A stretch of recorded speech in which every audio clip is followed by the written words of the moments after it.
CBG waste to energy project को लेकर तुर्भे की जनता हुई आक्रामक। मनपा आयुक्त से मुलाकात कर रखी मांगे। नवी मुंबई महानगर पालिका द्वारा तुर्भे स्थित स्टोअर डंपिंग ग्राउंड पर प्रस्तावित सीबीजी एवं वेस्ट टू एनर्जी प्रोजेक्ट को लेकर स्थानीय नागरिकों और जनप्रतिनिधियों में विरोध बढ़ता दिखाई दे रहा है।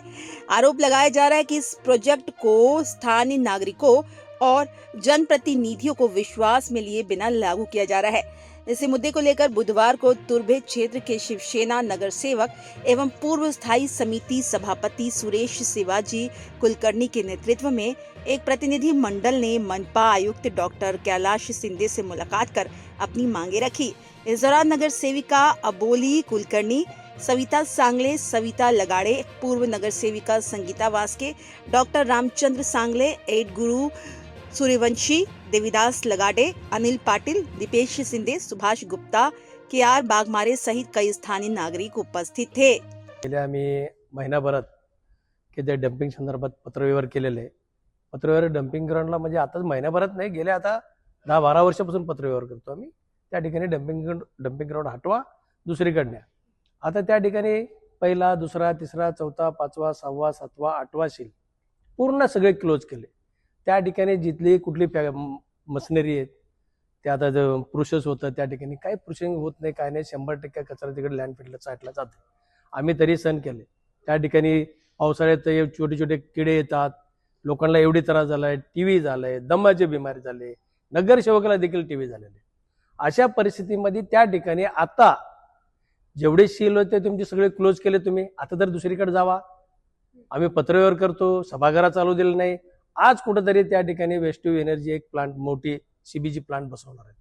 ती जर प्लांट बसवला त्या ठिकाणी कचरा जाळतील, कचरा जाळणार आहे, त्या ठिकाणी वीज निर्मितीसाठी हीट वाढाल तिथं, त्या ठिकाणी परत ते चिमणी लावणार आहेत, कार्बन उडाल म्हणजे कमिशनरचं म्हणणं आहे की कार्बन फक्त 1-2-3% जास्तीत जास्त करून 1-2% उडणार म्हणजे 50% तर उडणार आहे। ते हीट पण 50% वाढणार आहे। की आता तुम्ही एवढं वर्ष तुम्ही कोपरखेड्याला होतं, ते कोपरखेड्यावर आणलं इथं। आम्ही 60-70 वर्षापासून राहतो इथं, नवी मुंबई नव्हती तेव्हा। आज आम्ही 60-70 वर्षापासून राहतो त्या ठिकाणी, कोपरखेड्याला होतो, कोपरखेड्याला करा ना, मग तिथं बसवा प्लांट। त्या तुर्बास्टोरमध्ये का जीव गुंतला त्यांची? ही जर असं जर होत असेल त्या ठिकाणी आम्ही या गोष्टी आता कमिशनरला सांगितले, आम्ही ही प्लांट इथं बसू देणार नाही। तुम्ही आतापर्यंत होते 2 महिन्यात हटवतो, 4 महिन्यात हटवतो, 5 महिन्यात हटवतो, काही नेतेही बोलले आम्हाला हटू का हटला नाही। आज जागा संपली ना तुमच्याकडे, दुसरीकडे पर्याय जागा बघा। का पर्याय जागा बघत नाही? का लोकांशी जीवाशी खेळताय? का लहान लहान मुलं शाळा शिकतात ते डम्पिंगच्या बाजूला? ह्या गोष्टी लाजा वाटत नाही त्या लोकांना? प्रत्येक गोष्टी त्या ठिकाणी आमच्या काय झोपडपट्टीच्या लोकांना मारायचे विचार केलेत का? की डम्पिंग करून मग कोपर गेलं होतं, तिथं लोक राहत होते, तिकडून आणले, इथं कोण राहतात? इतका जनावर राहतात? ह्या गोष्टीची आम्ही सगळे चर्चा केली सविस्तर। ते बोलले आपण बघू दुसरीकडे कुठेतरी तुम्ही म्हणजे बाहेर गावी जाऊन या, तिथं जाऊन आले की तुम्हाला त्या गोष्टीची माहिती होईल। या संदर्भात त्यांनी सांगितलं की आम्हाला त्या गोष्टीची विरोध आहे, तिथं ती प्लांट आम्ही होऊ देणार नाही, मुळीच होऊ देणार नाही। तिथं कुणाची, आमच्या सगळ्यांची जीव जरी गेले तरी चालेल, ती मुळीच तिथं ती प्लांट आम्ही बसू देणार नाही। त्या ठिकाणी आग लागते का कोण लावतोय हे आम्हाला त्याच्या काही लोकांना घेणं देणार नाही, पण त्या ठिकाणी त्यांची वॉचमॅन आहेत, त्यांची देखरेख आहे, दुसरे कशाला जाऊन आग लावतील? ह्या गोष्टी त्यांनाही कळायला पाहिजे। आता हीट होतात, आम्हाला सांगतात ते आतून गॅस निघते, आग लागते। आता ह्या गोष्टी लोकांची जीवाशी खेळण्यापेक्षा 10 दिवस बायका पोरं घ्या, राहा तिथं, त्यावेळेस तुम्हाला डाळ-आटकी भाव माहिती पडेल त्यांना। राहा जर बायका घेऊन 10 दिवस राहा, जे ते सांगितले ना, 10 दिवस जर ते बायका पोरं घेऊन राहिले ना, मग आम्ही आयुष्यभर त्यांना सपोर्ट करू। राहा म्हणा सगळ्या अधिकाऱ्यांना तिथं राहून। त्या ठिकाणी टेंडर काढले, पूर्वी आता प्रशासनच होते, त्या ठिकाणी त्यांच्या मनाने आले तेव्हा टेंडर काढलेले। त्या गोष्टी जर आता जर टेंडर आला असं चर्चा झालीच असते त्या गोष्टी। पण ह्यावेळेस ह्या गोष्टीला आमचा 100% सगळे नगरसेवकांची विरोध आहे आणि स्थानिक लोकांचा पण विरोध आहे। यावेळेस आम्ही चर्चा केली, त्यांचा पण एवढं म्हणणं नाही तसं। त्यांचं कमिशनरच्या बोलण्यावरच कळालं आम्हाला की ते काय बोलू शकत नाही। आयुक्तांसोबत बैठकीमध्ये प्रॉपर असा काही निर्णय नाही झालेला, कारण की साहेबांनी त्यांचं जे काही प्रेझेंटेशन आहे ते दाखवलं, पण त्याच्यामध्ये उणिवा पण आहेत की साहेब स्वतः बोलतात की त्यातनं कार्बन निघणार आहे, टेम्परेचर वाढणार आहे आणि 2-3 डिग्रीने टेम्परेचर ऑलरेडी आताचं तापमान बघितलं तर माणसाचं जगण्याचं मुश्किल झालं आणि त्यात अजून जर टेम्परेचर वाढत असेल तर झोपडपट्टीवासियांना बाकीच्या काही सुखसुविधा नाही आहेत की तिथे जाऊन ते लोक स्वतःच्या आरोग्याची काळजी घेतील किंवा काय. लहान लहान मुलं आहेत, तुम्ही UHP चेक करा. टीबीचा आजचा जो रेंज आहे जी पहिली होती त्याच्यापेक्षा आज लहान लहान मुलांना सुद्धा TB झालेलं आहे. कशामुळे? डम्पिंगमुळेच झालेलं आहे. डम्पिंगचा वास, आणि आम्ही राहतो तिथे, आम्हाला माहिती आहे सत्य परिस्थिती तिथली काय आहे. तर आयुक्त साहेबांकडनं काही मनाचं समाधान झालेलं नाही आहे. त्यांना स्वतः कन्फ्यूज आहेत. ते बोलतात ते टेक्नॉलॉजी बघा, जपानमध्ये जावा, जॅपनीज टेक्नॉलॉजीने आपण सगळं तयार करू, हे करू. बट जपानचं वेदर आणि जपानची कंडिशन आणि ते किती आणि आपली भारताची कंडिशन आणि मेन म्हणजे तुर्भे स्टोअरची कंडिशन, ह्याच्यामध्ये खूप मोठा फरक आहे. आणि म्हणून समाधानिक असं काही चर्चा झालेली नाही. महिला म्हणून जर तिथं व्हिजिट केलं तर मेन गोष्ट तर तीच आहे की जपानची कंडिशन आणि आपली कंडिशन खूप मोठा फरक आहे. आपल्या इकडचं सांडपाणी झालं तर जो आता सध्याचा डम्पिंगचा वास झाला, लहान मुलांची रोगराई आहे. आणि आता पाऊस चालू झाला तर सगळं सांडपाणी आणि त्याच्यामध्ये किडे, सगळ्यांच्या घरात किडे होणार.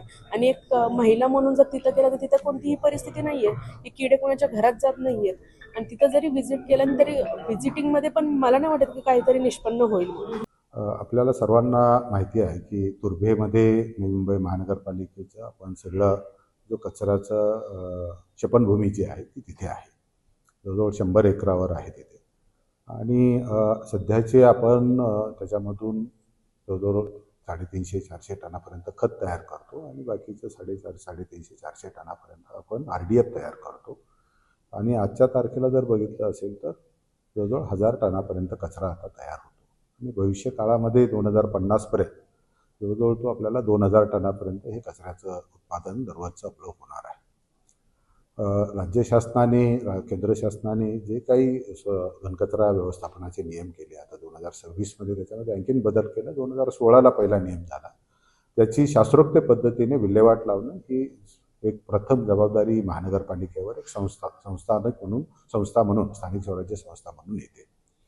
आजच्या परिस्थितीमध्ये आपल्याला बदल घडवण्यासाठी जी प्रक्रिया आपण ती केली जाते ती आणखीन आपल्याला शास्त्रीय पद्धतीने त्याच्यावर प्रक्रिया झाली पाहिजे. आणि मग त्याच्यासाठी जो आपण बायोडिग्रेडेबल म्हणतो, म्हणजे जो आपल्याला कुजणारा कचरा आहे, ज्याच्यासाठी जो ओला कचरा आपण विशेषतः म्हणतो, जो आपला अन्नापासून राहिलेला जो आहे, तर त्याच्यापासून आपण आज जे खत तयार करतो त्याच्याऐवजी आपण त्याच्यापासून गॅस तयार करणार आहोत. CBG तयार, कॉम्प्रेस बायोगॅस आहे, जो 450 टनाचे असे आपल्याला दररोजची प्रक्रिया करू शकतो. असा एक आपण तिथं प्लॅन टाकतो. जे आपल्याला जो कचरा दुसरा आपण त्याच्यापासून गॅस तयार होऊ शकत नाही, तो नॉन बायोडिग्रेडेबल जो कचरा आहे, तर नॉन बायोडिग्रेडेबल कचऱ्यामध्ये आपल्याला आपण RDF त्याच्यामधून करतो. त्याच्यामध्ये वेगवेगळे घटक असतात. त्याच्यामध्ये काचा असतात, त्याच्यामध्ये शेल असतात, कपडे असतात, रबर असतात. तर ही सगळी वेगळे झाल्यानंतर याच्यापासून आपण RDF तयार करतो. आणि ह्या RDFच्या मार्फत एकदा ते झालं जवळजवळ 1500 टनाची ती कॅपॅसिटी राहणार आहे. त्याच्यामुळे मोठ्या प्रमाणात हा जो 2000 टनाचा जो कचरा आहे तो आपण पूर्णपणे शास्त्रोक्त पद्धतीने हाताळणार आहोत. त्याच्या पुढचा टप्पा जो आहे की याच्यामध्ये आत्ताची जी काही आपली साईटवर जे काही कचऱ्याचे ढीग आहेत हे सुद्धा पूर्ण आपण त्याचं रेमिडिएशन करणार आहोत.